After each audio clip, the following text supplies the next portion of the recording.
Ibu di Pekalongan, Jawa Tengah ini melahirkan di atas becak pada Selasa 14 Desember 2021. Ia terpaksa melahirkan setelah menahan rasa sakit yang cukup lama dalam perjalanan. Saat melahirkan, terlihat sang ibu dibantu warga sekitar. Aksi warga terekam kamera dan diunggah di akun Instagram @andreli48 pada Rabu 15 Desember 2021. Dalam unggahannya, terlihat ibu berbaju pink dan bayi yang menangis di atas beca. Bayi dipegang oleh seorang pria yang dibantu oleh wanita. Sementara, ada warga lain yang menyaksikan dari pinggir beca. Ada juga yang memegang dan menahan beca dari belakang. Dalam keterangan unggahan, disebutkan jenis kelamin bayi tersebut adalah perempuan dan lahir dengan selamat. Peristiwa itu tepat terjadi di depan SMP 88 Pekalongan, Jawa Tengah.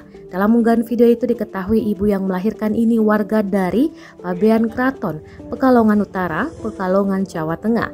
Dalam rekaman juga terdengar suara tangisan bayi.